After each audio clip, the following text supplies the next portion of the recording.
La Guerra Fría y la creación de la web.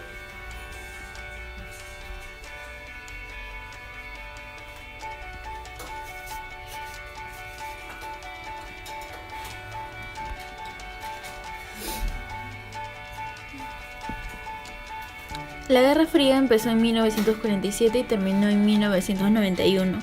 Es el nombre que define las tensas relaciones durante más de 4 décadas entre Estados Unidos y sus aliados y la Unión Soviética y los suyos.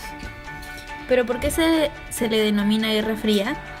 Se le denomina como Guerra Fría porque los Estados Unidos y la Unión Soviética nunca se enfrentaron directamente desde un punto de vista militar, a pesar de que las dos naciones eran las únicas superpotencias nucleares de la época, capaces de provocar la aniquilación de la humanidad.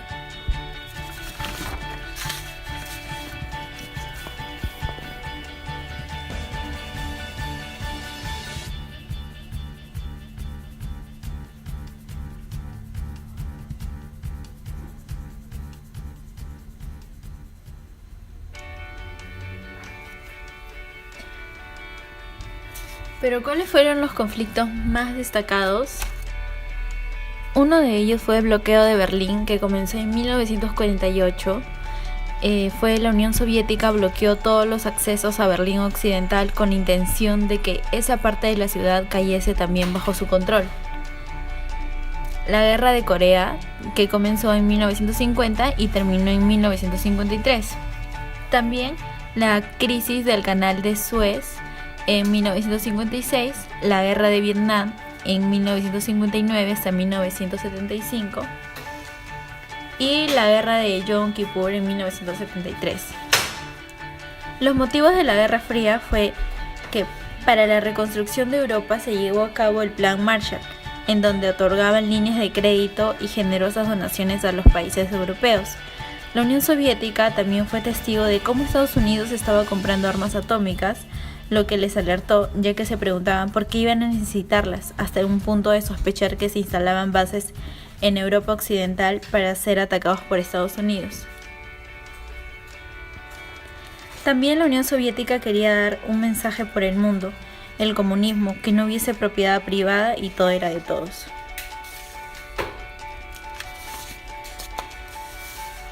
¿Y cómo se dio el fin de la Guerra Fría? En 1989, una serie de revoluciones no violentas, con la excepción de Rumania,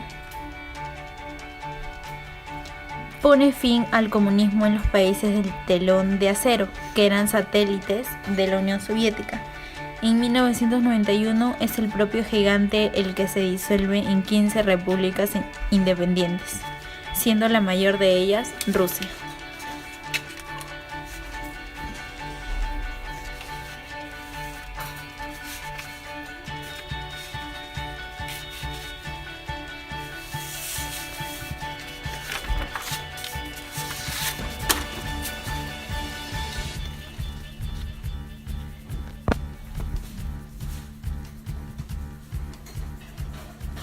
Y llega así el fin de la Guerra Fría.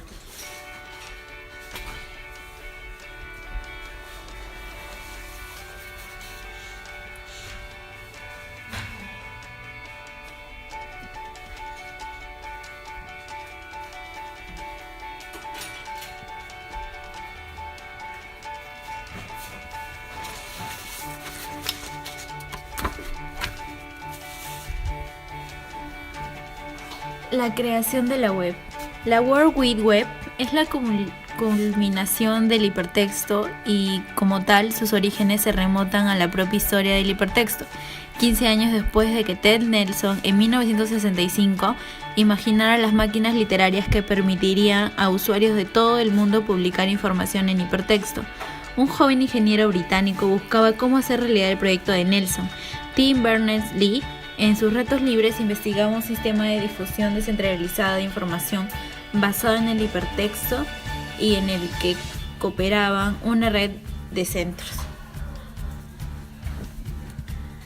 Es así como comenzó por permitir a los físicos compartir datos, noticias y documentación. Nosotros estamos muy interesados en extender la web a otras áreas, teniendo servidores para otros datos.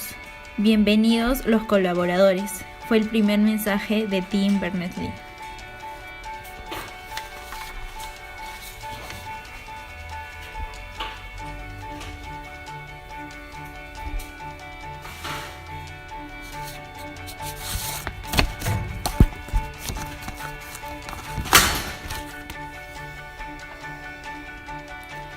El crecimiento de la web. Desde mediados de 1991 hasta hoy, la web no ha cesado de desarrollarse y evolucionar con nuevas capacidades que completan y mejoran este sistema digital, hipertextual y en red. En enero de 1993 había una marcha alrededor de 50 servidores web. En febrero del mismo año, un estudiante de 22 años llamado Marc Andreessen crea el navegador gráfico Mosaic. Poco después se lanza la primera versión alfa del navegador Mosaic X. Siguiendo así que el uso de la red ha tenido un crecimiento exponencial. En 1993, Internet contenía 13.170 redes nacionales e internacionales.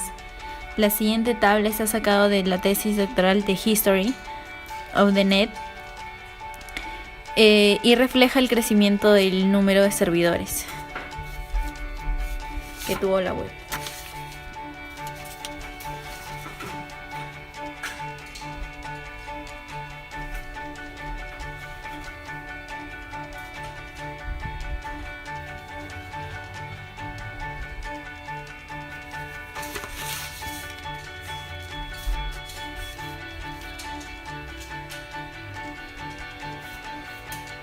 ¿Pero qué relación hay entre estos dos temas? El origen del Internet se remonta en 1969, cuando la Agencia de Proyectos para la Investigación Avanzada de Estados Unidos, ARPA, conectó 4 sistemas distantes en una red que se denominó ARPANET, cuya misión era mantener las comunicaciones en caso de guerra. Esta agencia, dependiente del Departamento de Defensa, nació en 1958 con el objetivo de desarrollar proyectos tecnológicamente militares en plena Guerra Fría. De las agencias militares a las universidades. El salto cualitativo se produjo cuando ARPANET se extendió por el mundo académico. Los científicos lo utilizaron y la desarrollaron para compartir opiniones y colaborar en sus trabajos. La red conectó todas las agencias y los proyectos de defensa de Estados Unidos y en 1972 ya integraba a 50 universidades y centros de investigación diseminados por todo el país.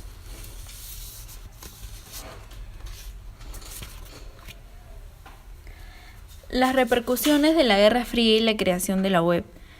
La Guerra Fría tuvo como repercusión que se crearan bloques militares de OTAN y el Pacto de Varsovia. También los Estados Unidos y la Unión Soviética acumularon grandes aranceles de armas y misiles. También se derrumbó el muro de Berlín y se desintegró el Pacto de Varsovia. Y por la parte de la creación de la web, los usuarios generan páginas. Podemos tener gratuitamente nuestra propia emisora de radio online. Y democratización de los medios, haciendo que cualquiera tenga las mismas posibilidades de publicar noticias que un periódico tradicional. Las repercusiones que presentamos hoy en la actualidad de la Guerra Fría y la creación de la web son que en la actualidad, por parte de la Guerra Fría, se considera que Europa ha superado la Guerra Fría. Se vive un periodo de distensión internacional en el interior del continente y de coexistencia pacífica en el resto del mundo. Hoy en día podemos gozar de una mayor libertad gracias a la ruptura del comunismo presenciada en la Guerra Fría. Y por parte de la creación de la web, en la actualidad conseguir una guía o un libro es más fácil gracias a la web. También universidades y empresas tienen portales que ayudan en su crecimiento, conocimiento sobre ellas mismas.